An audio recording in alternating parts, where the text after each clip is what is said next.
الحمد لله رب العالمين والصلاة والسلام على رسول الله سيد العمين سيدنا وحبيبنا ومولانا محمد وعلى آله وصحبه ومن والاه بإحسان إلى يوم الدين. أشهد أن لا إله إلا الله وحده لا شريك له وأشهد أن محمدًا عبده ورسوله أرسله بالهدى ودين الحق ليظهره على الدين كله ولو كره الكافرون. اللهم صل على سيدنا وحبيبنا ومولانا محمد وعلى آله وصحبه ومن والاه بإحسان إلى يوم الدين. أما بعد فيا عباد الله أوصيكم وإياي بنفسي بتقوى الله عز وجل وبطاعته لعلكم تفلحون. قال سبحانه وتعالى يا أيها الذين آمنوا اتقوا الله حق تقاته ولا تموتن إلا وأنتم مسلمون. Ma'asyaral mu'minin rahimani wa rahimakumullah. Marilah sama-sama kita bertakwa dan takut pada Allah Subhanahu wa taala. Dalam arti kata kita yakin bahawa kita akan berjumpa dengan Allah di hari waktu kita mati dan di hari hisabnya. Dan kita datang ke dunia ini perseorangan dan juga kita berjumpa dengan Allah dan keadaan kita perseorangan dan dipersoalkan satu persatu. Ma'asyaral mu'minin rahimani wa rahimakumullah.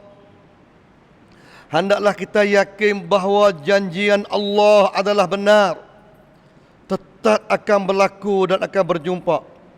Inna wa'dallahi haqqun. Sesungguhnya janjian Allah adalah tetap benar. Inna Allah la yukhliful mi'ad. Dan sesungguhnya Allah tidak menyalahi janjinya. Allah berjanji tetap berlaku. Allah berjanji kadangkala melalui risalahnya ayat Al-Quranul Karim, kadangkala melalui lisan lidah Nabi sallallahu alaihi wasallam yang sebagai wahyun yuha. Ma'asyaral mu'minin rahimani wa rahimakumullah. Allah Subhanahu wa taala berjanji Man yartadda minkum an dinih fasawfa ya'tillahu biqaumin yuhibbuhum wa yuhibbunah azillatin 'alal mu'minina 'izzatin 'alal kafirin yujahiduna fi sabilillah la yakhafuna lawmata la'im dzalika fadlullah yu'tihi man yasha wallahu wasi'un 'alim.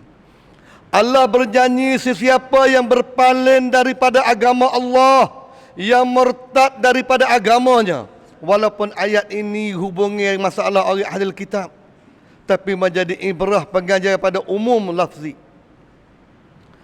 Siapa-siapa yang berpaling murtad daripada agama Allah, maka Allah akan membangkit kaum yang lain. Fasawfa ya'tillahu biqaumin. Maka Allah akan menggantikan, akan mendatangkan suatu kaum yang lain. Kaum ini yang Allah kasih kepada mereka dan mereka kasih kepada Allah. Dan mereka berkasihan belah terhadap orang-orang beriman dan mereka tegas dan merasa kuat terhadap orang-orang yang bukan beriman. Dan mereka ini berjihad di jalan Allah dalam arti bersungguh bekerja beragama. Dan mereka tak takut pada celaan manusia yang suka mencela. Itulah satu kelebihan dari Allah. Ma'asyaral mu'minin rahimani wa rahimakumullah. Apabila kaum yang berpaling daripada khidmat bekerja agama Allah, Allah akan hantar kembali kaum untuk menjaga dan mempertahankan sunnah Nabi-Nya sallallahu alaihi wasallam. Nabi berjanji, kullu bid'atin dalalah wa kullu dalalatin finnar. Tiap-tiap berlaku bid'ah, tiap-tiap bid'ah adalah sesat dan tiap-tiap tersesat dalam api neraka. Ini janji yang Nabi. Bukan kita menghukum mereka. Bukan kita menghukum ke sesuatu. Tapi janji yang Nabi setiap rekaan agama. Muqtira'atun fid din. Rekaan yang bergaya agama yang tidak ada sabit daripada perbuatan Nabi, maka itu namanya bid'ah. Tiap-tiap bid'ah sesat dan tiap sesat dalam api neraka. Ini janji yang Nabi, dan janji yang ini tetap berlaku walaupun kita nak berhujah, kita beralasan, berdalih dan sebagainya. Dan sekiranya walaupun kita bersepakat untuk nak mempertahankan amalan bid'ah, tetapi Allah Ta'ala akan datang satu kaum. Allah akan hantar satu kaum untuk mempertahankan sunnah Nabi-Nya sallallahu alaihi wasallam. Ma'asyaral mu'minin rahimani wa rahimakumullah.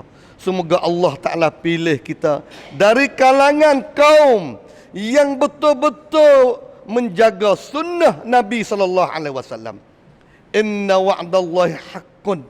Sesungguhnya janjian Allah adalah benar. Nabi sallallahu alaihi wasallam telah berjanji, "Ma naqasa min malin sadaqah." Tidak menjadi kurang harta dengan sebab sedekah. Janjian ini benar. Walaupun sekaligus kita rasa harta yang kita sedekah, harta yang kita wakaf, harta yang kita infak fi sabilillah, habis harta kita. Tidak. Karena Nabi berjanji merupa wahyu dari Allah, dan Allah telah berjanji, masalul ladzina yunfiquna amwalahum fi sabilillah kamasali habbatin ambatat sab'a sanabil wa fi kulli sumbulatin mi'atu habbah wallahu yudha'ifu liman yasha wallahu wasi'un alim. Ayat ni kita dah reti makna faham bahawasanya bagi orang infak fi sabilillah, Allah Ta'ala memperumpamakan, bandingkan seperti orang tanam sebiji dapat 7 biji sehingga dapat 700 dan sebagainya. Ini satu kelebihan dari Allah Subhanahu wa Ta'ala. Maka yakinlah bahawa orang infak fi sabilillah, sedekah itu tidak akan kurang hartanya, bahkan bertambah. Ma'asyaral mu'minin rahimani wa rahimakumullah. Allah Subhanahu wa Ta'ala berjanji dengan lidah kaum saleh, dengan lidah Nabi saleh yang Allah Ta'ala telah menaskan dalam kitab suci Al-Quranul Karim, di mana Nabiullah Saleh menyeru kaumnya supaya hanya beribadat kepada Allah Subhanahu wa Ta'ala. Maka kaumnya enggan, tidak beribadat, melawan, menentang dakwah yang disuruhkan oleh Nabiullah Saleh. Akhirnya Allah Ta'ala bawa satu mukjizat, keluar uta dalam batu. Nabi Saleh suruh ambil susu, jangan sembelih. Akhirnya panaqarun naqah wa atau an rabbihim. Mereka sembelih uta dan mereka deraka perintah Allah Subhanahu wa Ta'ala. Janjian Allah adalah benar. Fa'akhaznahum rujfatan fa'asbahu fi darihim jasimin. Maka Allah Ta'ala turun gempa bumi, maka jadilah mereka itu mayat yang bertaburan di bumi tempat kediam mereka, fi darihim jasimin. Ma'asyaral mu'minin rahimani wa rahimakumullah. Yakinlah dengan janjian Allah. Nabi SAW berjanji, apabila manusia ni derhaka Allah Subhanahu wa Ta'ala, dan ulama-ulama dan orang-orang yang reti tidak dakwah, tidak menyeru mereka dan tidak merubah kejahatan, maka ya ummul bala, akan Allah Ta'ala akan turun bala. Maka benda ini cerak dan tetap berlaku. Allah Subhanahu wa Ta'ala berfirman, wattaqu fitnatan la tusibanna allazina zalamu minkum khassah wa'lamu annallaha syadidul iqab.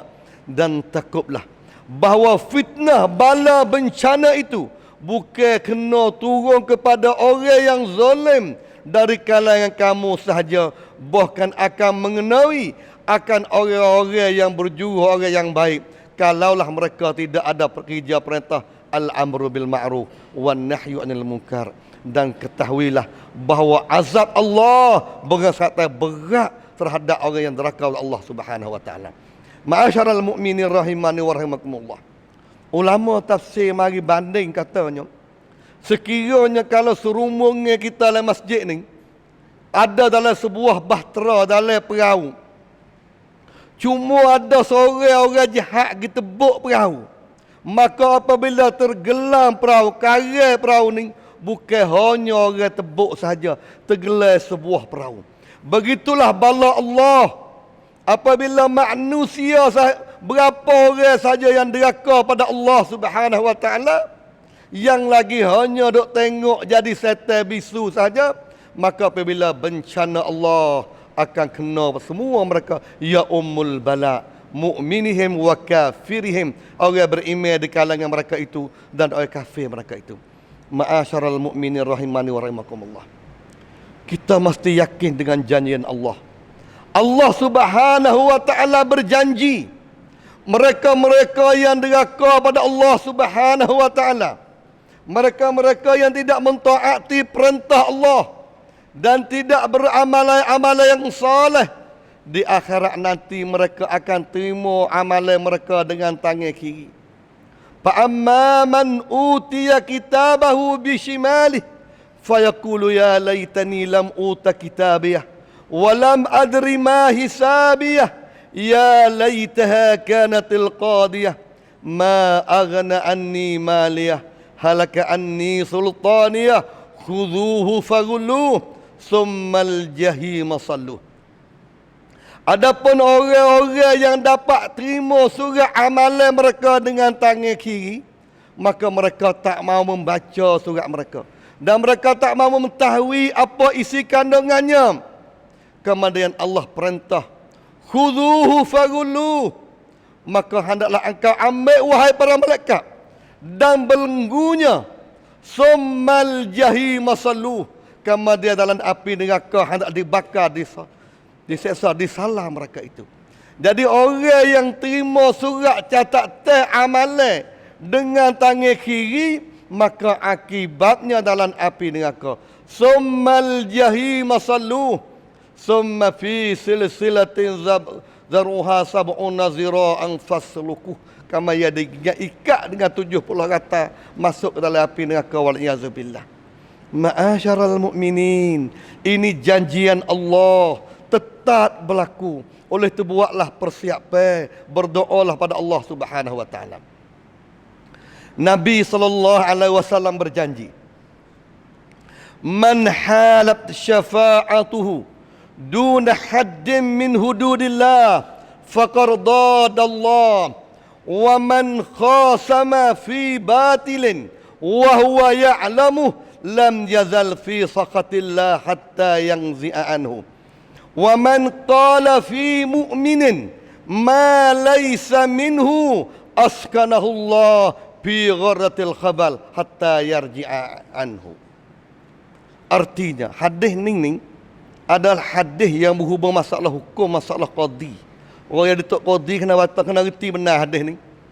Yang mana daripada satu hadis sebab guru hadis daripada salah seorang daripada Bani Makhzum, orang perempuan daripada Bani Makhzum bercuri, maka hukumnya kena kerak tangan orang bercuri. Sekiranya kalau Fatimah bercuri pun Nabi kerak tangan. Tapi maka datanglah seorang sahabat pergi minta kepada Nabi supaya Nabi maaf, tak usah kerak tangan, supaya tidak berlaku kerak tangan terhadap pencuri. Maka Nabi kata, sekiranya kalau Fatimah curi, la qata'tu yadaha, nasib aku akan potong tangannya. Lalu Nabi kata, man halat syafa'atuhu duna haddin min hududillah faqad dadallah. Siapa-siapa yang membantu, tolong, cari jalan supaya tidak kena berjalan hukum Allah Ta'ala, maka orang itu telah iklan perseteruan dengan Allah Subhanahu Wa Ta'ala. Jadi mana-mana kerja, mana-mana khidmat, mana-mana usaha yang mana usaha itu adalah tujuannya supaya hukum Allah Ta'ala tidak boleh berjalan, maka ketahuilah bahawa amalan itu amalan yang telah mengiklankan dia perseteruan dengan Allah Subhanahu wa taala. Ma'asyaral mukminin, ini janjian Allah melalui lidah Nabi sallallahu alaihi wasallam. Habis itu kita tengok ulama hadis ni bersungguh, walaupun kena paksa, berbagai paksakan di mana sekalipun, mereka bersungguh dengan ajaran Allah kerana mereka takut dan ngeri dengan janjian Allah Subhanahu wa taala. Orang yang boleh betul-betul tunai janjian ini adalah orang hati dia kena sedaging darah dengan iman. Kalaulah hati dengan iman tidak sedaging darah, mereka tidak betul-betul tunai perintah Allah dengan cara sebenarnya. Ma'asyaral mukminin rahimani wa rahimakumullah.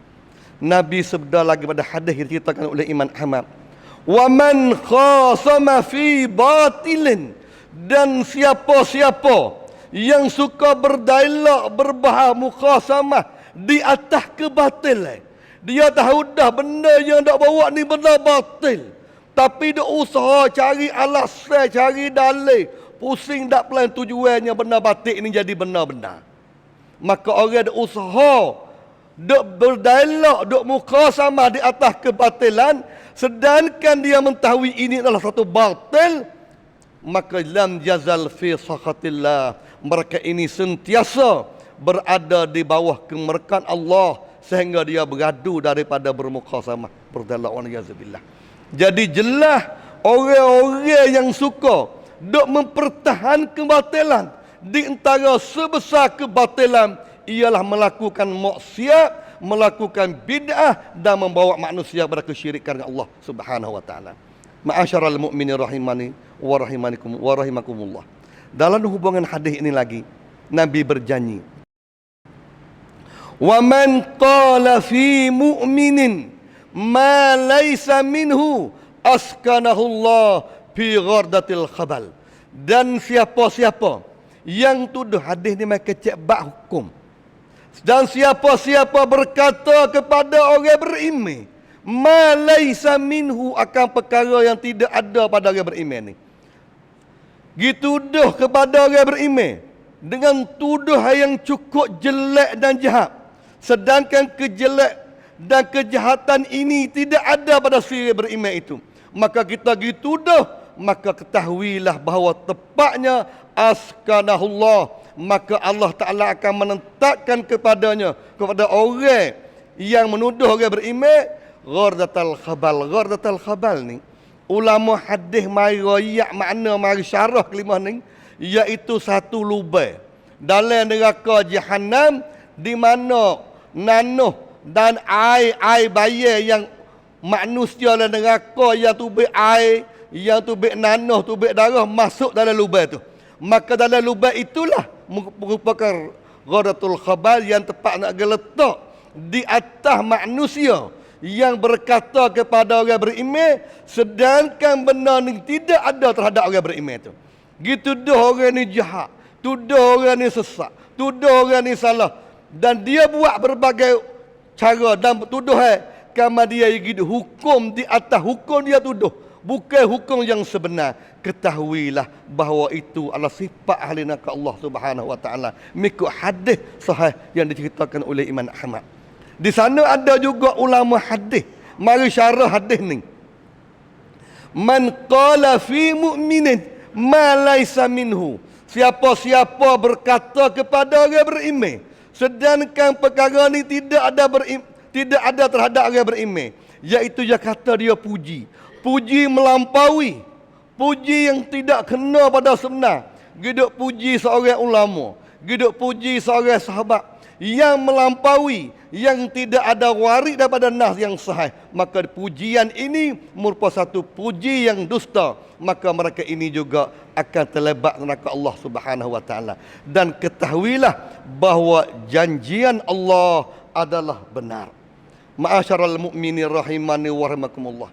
Dan kita sama mengetahui bahawa kita tak mampu nak menghadapi azab Allah, oleh itu kembalilah kepada ajaran Allah dengan cara sebenarnya. Satu kali Abu Hanifah berada di masjidnya, maka datanglah seorang budak yang umur 7 tahun. Budak ni pakai teropah selipar buat kayu lah. Masa kita budak-budak kita reti lah, letak di musallah ke Allah Pak ambil air semaya pakai teropah. Maka Abu Hanifah nasihat kepada budak tu, wahai anakku, mu jalan tu cermat-cermat takut lecing. Dengan teropah tu mu jatuh dan mu rebah. Maka budak dia kata jazakallah lah, terima kasih lah. Sedangkan budak tak kenal seorang iman ulama yang besar. Lalu tu budak tanya, kamu ni siapa? Pia mu ni? Maka Abu Hanifah kata, aku ni Abu Hanifah lah imam. Maka budak tu kata, wahai imam, mung jaga baik-baik lah.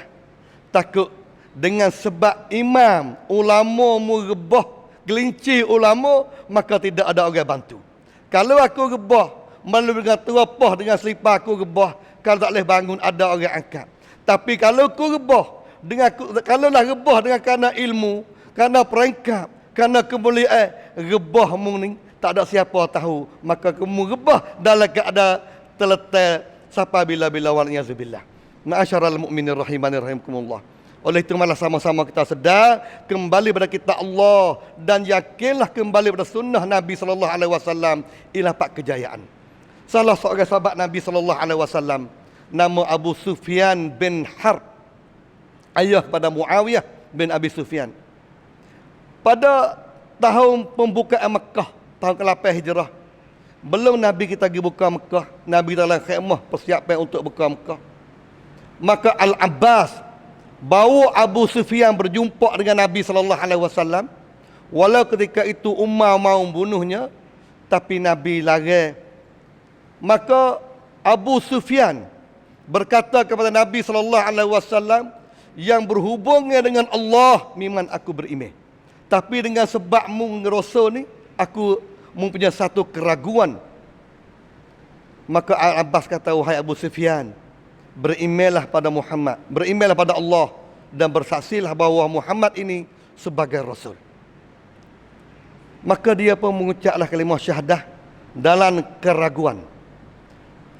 Pada keesokan, setengah riwayat pada waktu malamnya, dia berada di Baitullahil Haram dan dia cita-cita usaha duk fikir bagaimana cara nak hipun orang Arab dan nak hipun orang Arab nak pergi serang Nabi sallallahu alaihi wasallam. Dia dah mengucap bersyahadah, tapi hati dia masih ragu kepada pembawaan Nabi sallallahu alaihi wasallam. Maka Nabi kita mari belakang, Nabi pegang di bahunya, wahai Abu Sufyan, kalaulah kamu buat apa yang kamu fikir itu, nias kamu dilaknat oleh Allah Subhanahu wa taala. Baru mula Abu Sufyan ni yakin kata Muhammad ni benar. Sebab aku tidak cerita ada siapa pun kata aku dipikir nak serang, nak bunuh Rasulullah. Apabila sekejap datanglah bila azan di atas Baitullahil Haram, maka ada sahabat, dua orang sahabat yang kata, sekiranya kalaulah ayahku dengar suara azan ini, nas yang mereka bergembira dan mereka memeluk agama Islam. Kedua-dua orang berkata. Maka Abu Sufyan berkata, aku tak mau berkata apa.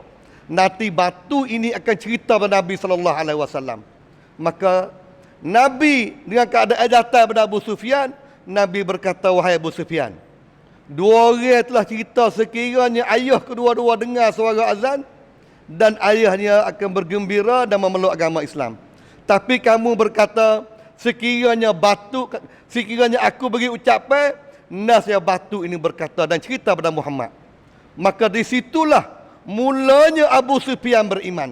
Maka iman ini, itulah hakikat iman. Walaupun dia seorang pemimpin, orang kaya di kota Mekah, dan orang pemimpin yang kelebihan daripada orang-orang yang lain. Kerana orang lain mati dalam perang Badarul Kubra. Hanya Abu Sufyan dari pimpinan Quraisy, walaupun dia pimpinan Quraisy, apabila dia yakin dan tengok dengan mata kepala kebenaran, dia beriman kepada Nabi sallallahu alaihi wasallam, walaupun dia berpura bersyahadah, tetapi setelah dia mengetahui bahawa ini Nabi yang benar, maka banyak hadis-hadis yang menceritakan kelebihan Abu Sufyan. Itu di atas ikhlas hati yang benar pada Allah Subhanahu wa taala. Ma'asyiral mu'minin, inna wa'dallahi haqqan.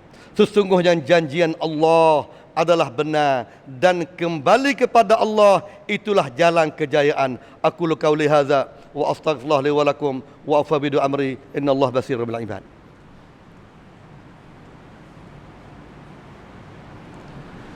Alhamdulillah rabbil alamin, wassalatu wassalam ala rasulillah sayyidina wa habibina al-mustafa Muhammad wa ala alihi wa sahbihi wa man walah bi ihsani ila yaumiddin.